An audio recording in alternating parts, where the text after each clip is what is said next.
നമസ്കാരം. നിങ്ങൾ എങ്ങനെയാണ് നിങ്ങളുടെ ഫ്രീ ടൈം വിനിയോഗിക്കാൻ ആഗ്രഹിക്കുന്നത്? ഇതിപ്പോൾ ഓരോരുത്തർക്കും ഓരോ അഭിപ്രായങ്ങളായിരിക്കും അല്ലേ, ഓരോരുത്തർക്കും ഓരോ ഇഷ്ടങ്ങളുണ്ടായിരിക്കും. അപ്പോൾ എനിക്കും ഉണ്ട്, ഞാൻ എൻ്റെ ഫ്രീ ടൈം ഇങ്ങനെയൊക്കെ ആയിരിക്കും കൂടുതലായിട്ടും യൂട്ടിലൈസ് ചെയ്യാന്നുള്ളത്. അതിലൊന്നാണ് പെയിൻറ്റിങ് എന്ന് പറയുന്നത്. അതിപ്പോൾ ഞാൻ വലിയ പെയിൻറ്റർ ആയതുകൊണ്ടോ അങ്ങനെയൊന്നുമല്ല, പക്ഷേ എനിക്ക് ഇഷ്ടമാണ് ആ സംഭവം ട്രൈ ചെയ്യാൻ വേണ്ടിയിട്ട്. ഒരിക്കലും ഒരു നല്ല പെയിൻറ്റിങ്ങിൻ്റെ അത്രയും പെർഫെക്ഷൻ എൻ്റെത് വരാറുമില്ല. പക്ഷേ എനിക്ക് എൻ്റെ വർക്കുകളോടൊരു ഭയങ്കര സ്നേഹം ഉണ്ടായിരിക്കും. എനിക്കത് ട്രൈ ചെയ്യാൻ വീണ്ടും വീണ്ടും ഇഷ്ടമാണ്. അങ്ങനെ ഞാൻ വളരെ സമയമെടുത്ത് ഒരുപാട് ഫ്രീ ടൈമുകൾ ചേർത്ത് വെച്ചുണ്ടാക്കിയ 3 ആർട്ടുകളാണ് കാണിക്കാൻ വേണ്ടിയിട്ട് പോകുന്നത്. അപ്പോൾ 3 ആർട്ട് എന്ന് പറഞ്ഞാൽ ശരിക്കും അത് 3 പാളിച്ചകളാണ്. കാരണം ഒന്നും തന്നെ ഞാൻ വിചാരിച്ചത്ര വന്നിട്ടില്ല എന്നുള്ളതാണ്. ബാക്കി ഇത് കണ്ടതിന് ശേഷം പറയാം. ഒന്നാമത്തെ വർക്ക് എന്ന് പറയുന്നത് ഇതാണ്.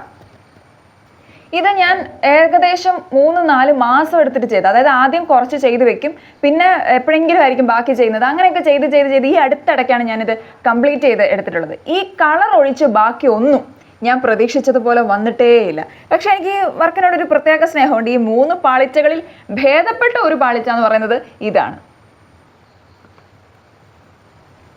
രണ്ടാമത്തേത് ഇതാണ്.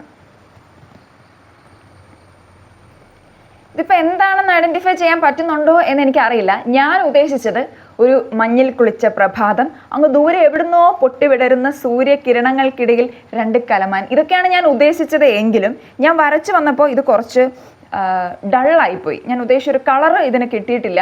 പിന്നെ ഇതിൽ കൈവച്ച് വീണ്ടും വീണ്ടും കുളവാക്കണ്ടല്ലോ എന്ന് വിചാരിച്ചിട്ട് ഞാൻ ഇതും കൊണ്ട് തൃപ്തിപ്പെടുകയായിരുന്നു ചെയ്തത്. മൊത്തത്തിൽ ഇത് കുറച്ച് ഡള്ളാണ്, അതുകൊണ്ടൊരു വിഷമമുണ്ട് ഇത് കാണുമ്പം. എങ്കിലും കുഴപ്പമില്ല, എൻ്റെ വർക്കല്ലേ.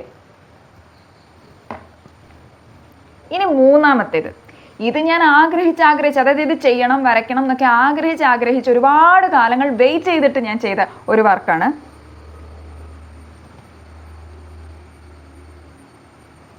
ശ്രീബുദ്ധ. ബുദ്ധൻ തിരിയുമല്ലോ അല്ലേ. എനിക്ക് ചിലപ്പോൾ ഇതൊരു ശ്രീരാമനായി പോയോ എന്നൊരു സംശയം തോന്നിയിരുന്നു ഇതിൻ്റെ ഇടയിൽ. പിന്നെ ഈ തലയൊക്കെ വെച്ച് ഞാൻ തന്നെ അങ്ങ് അഡ്ജസ്റ്റ് ചെയ്തു. ഇതും ഞാൻ പ്രതീക്ഷിച്ചതുപോലെ വന്നേയില്ല. ഇതല്ല, ഞാൻ എടുത്ത റെഫറൻസ് പിക്ചറുമായിട്ട് ഇതിന് യാതൊരു ബന്ധവും ഇല്ലാത്ത അവസ്ഥയിലാണ് ഇത് വന്ന് നിൽക്കുന്നത്. പക്ഷെ എന്നാലും ഓക്കെ, ശ്രീബുദ്ധനാണെന്ന് ഏതോ ഒരു കോണിൽ തിരിയുന്നുണ്ടല്ലോ. പക്ഷേ കറണ്ട് പോയി ഇടയ്ക്ക് വെച്ചിട്ട്. പക്ഷെ ഇതിൻ്റെയൊക്കെ ഒരു പ്രശ്നം എന്താണെന്നറിയോ, ഈ ക്ലൈമറ്റിൽ ഇത് ഭയങ്കരമായിട്ട് പൂപ്പൽ പിടിക്കുക. ഇതിൻ്റെ അവിടെ ഇവിടെയൊക്കെ ഇങ്ങനെ പൂപ്പിൽ പിടിക്കുകയാണ്. ഞാൻ എവിടെ വെച്ചാലും ഇതിന് പൂപ്പിൽ വരുന്നുണ്ട്. അപ്പോൾ ഞാനിതിന് കുറച്ച് വാർണിഷ് അടിച്ചു കൊടുക്കാൻ വേണ്ടിയിട്ട് ഒരു ഗ്ലോ ലാസ്റ്റ് കിട്ടുകയും ചെയ്യും. ഇതിൻ്റെ ഈ പൂപ്പലിൻ്റെ ഒരു കുറവും വരും എന്ന് വിചാരിച്ചിട്ട് ഞാനൊരു വാർണിഷ് അപ്ലൈ ചെയ്തു. അപ്പോൾ ഇതിൻ്റെ പെയിൻറ്റ് വീണ്ടും കുറച്ച് അവിടെ ഇവിടെയൊക്കെ ആയിട്ട് ഇളകി. അങ്ങനെ ആകെ മൊത്തത്തിൽ ഇത് വീണ്ടും അടുത്ത പാളിച്ചയായിട്ട് അവശേഷിച്ചു. അപ്പം ഞാൻ ഈ കാണിച്ച എൻ്റെ 3 ആർട്ടുകളിൽ, അതായത് ഈ 3 പാളിച്ചകളിൽ ഒന്ന് റാങ്ക് ചെയ്യൂ, 1, 2, 3 ഏതാണ് ഇഷ്ടപ്പെട്ടതെന്നുള്ളത്. എനിക്ക് ഏതായാലും 3ഉം ഫേവറേറ്റ് തന്നെയാണ്. കാരണം എൻ്റെ വർക്കാണല്ലോ, അതിനോട് എനിക്കൊരു പ്രത്യേക സ്നേഹം ഉണ്ടായിരിക്കും. അപ്പോൾ നിങ്ങൾ പറയൂ ഏതാണ് കൂടുതൽ ഇഷ്ടപ്പെട്ടതെന്നുള്ളത്. Thank you, by.